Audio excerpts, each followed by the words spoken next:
Hi guys, इस video में हम बात करेंगे जो भी स्टूडेंट्स आप लोगों ने आज इंग्लिश का पेपर दे के आए होंगे, तो आई होप आप लोगों के पेपर अच्छे हुए हैं। इन केस आप लोगों ने अगर कुछ छोड़ा हुआ है या कुछ मिस्टेक्स हुए हैं आप लोगों से या कुछ लर्निंग्स है, तो आप कमेंट सेक्शन में शेयर कर सकते हो, सो डेट कि जो बाकी के स्टूडेंट्स अभी जिनका पेपर अभी स्टार्ट ही नहीं हुआ है या क्लास 10th के जो आपके जूनियर्स हैं उनके लिए थोड़ा हेल्पफुल हो जाए कि पेपर किस तरीके से अटेम्प्ट करना चाहिए, क्या आपकी लर्निंग्स हैं। बाकी जो चीज़ें हैं जो आप लोग को ध्यान में रखना है आगे के पेपर्स के लिए, वो इसमें बता दे रहा हूँ मैं इस वीडियो में। आप लोगों का केमिस्ट्री का पेपर अगला होने वाला है, तो केमिस्ट्री के लिए जो है क्लास 12th का हमने नोट्स इंपॉर्टेंट क्वेश्चंस की लिस्ट जो है हमने पीछे वीडियोस में बनाए थे, आप आई बटन से देख सकते हो उसे। अगर आपने अभी तक नहीं देखा तो उस तरह के क्वेश्चंस को प्रैक्टिस कर लो।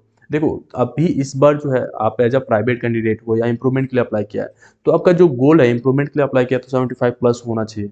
या अगर आपने प्राइवेट कैंडिडेट पिछली बार फेल हो गए थे या कंपार्टमेंट आ गया था, तो इस बार का गोल रहना चाहिए कि कैसे करके इसको क्लियर करना है और विद द फ्लाइंग स्कोर्स। मतलब ऐसा पीछे अगर फेल हुए थे तो इस बार गैप होने का मतलब होना चाहिए कि आपका अच्छा स्कोर आए, तो उसके हिसाब से अपनी प्लानिंग को आपको बनाना पड़ेगा।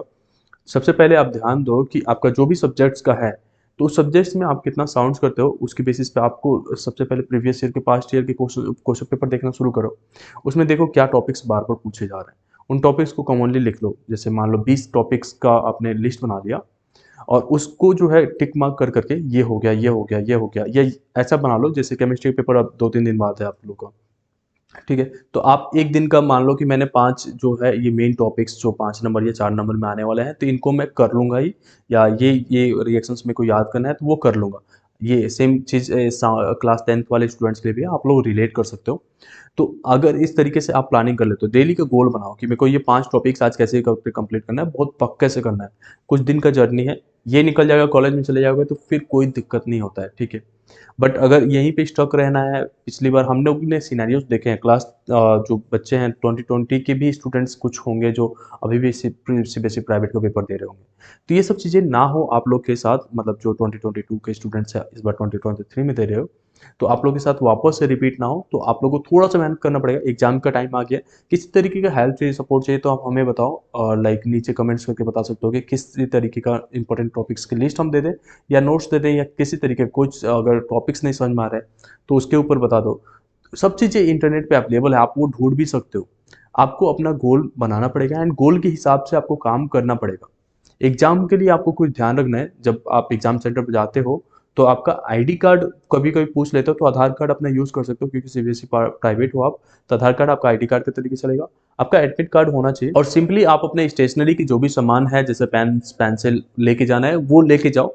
और उसके बाद से ये चीज़ें ध्यान रखो कि एग्जाम के लिए आप अपेयर हो रहे हो, तो आपका ड्रेस कोड जो है मैच होना चाहिए। जैसे आपके एडमिट कार्ड पे भी लिखा है, अगर आप सीबीएसई प्राइवेट हो तो ड्रेस कोड जो है आपका लाइट क्लोथ्स होने चाहिए। मतलब आप चाहो तो फॉर्मल क्लोथ्स पहन सकते हो, या आप चाहो तो कुछ लाइट क्लोथ्स, ऐसा नहीं है कि आप जीन्स पहन लो या कुछ रंग बिरंगे कपड़े पहन लो। ये जो है क्लास में जो है दूसरों को डिस्ट्रैक्ट करता है।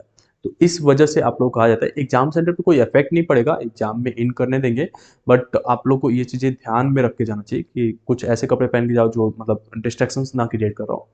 और साथ में ये भी जो चीज़ें मैंने बताया अभी आप लोग को, एग्जाम्स ये जो है बोर्ड कब दे रहे हो तो बोर्ड के तरीके लेके चलो।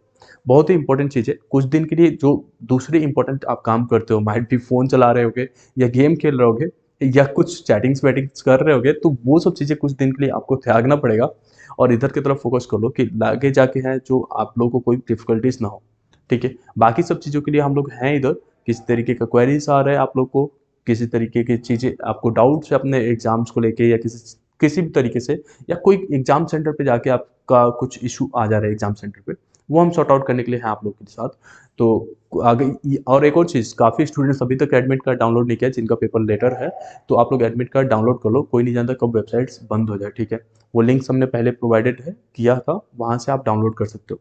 या अगर आपका कोई दोस्त है तो उसे बता दो अगर उन्होंने प्राइवेट कैंडिडेट का अप्लाई किया था तो। किसी का छूटना नहीं चाहिए पेपर, ठीक है। और सब लोग जाके करो, इस बार सबका नंबर अच्छा आना चाहिए। होपिंग डेट जो भी चीज़ें मैं आप लोग को बता रहा हूँ वो आपको समझ में आ रहा है। देखो, थोड़ा क्रिएटिव बनो, जिस तरीके से आप अपने डेली लाइफ में क्रिएटिविटी करते हो वो चीज़ें आप एग्जाम्स के लिए प्रिपरेशन में भी करो। जैसे कुछ ट्रिप्स, जैसे होता है ना एग्जाम्स के जो क्वेश्चंस आपको नहीं समझ में आ रहे हैं या लग रहा है कि ये आएगा लेकिन मेरे को याद नहीं हो रहा है, या उस चीज़ को मैं नहीं कर पा रहा हूँ, समझ नहीं पा रहा हूँ कि कैसे सॉल्व करना है।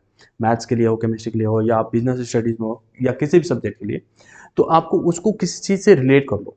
रिलेट करके उसमें जो मेन पॉइंट्स होते हैं ना, उसको बस ध्यान में रख लो, क्योंकि एग्जामिनर्स आपके स्टेप वाइज पे मार्क देता है। ये सब चीज़ें ध्यान दो। एग्जाम में एक गलती बिल्कुल नहीं करना कि आप ये सोचो कि मैं पहले सेक्शन से करूँगा, भले नहीं आता है।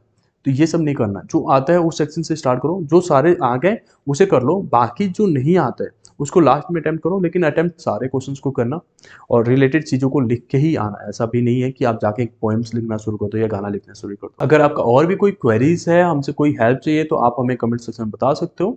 बाकी हम लोग आपके साथ ही हैं। All the best guys, thank you so much.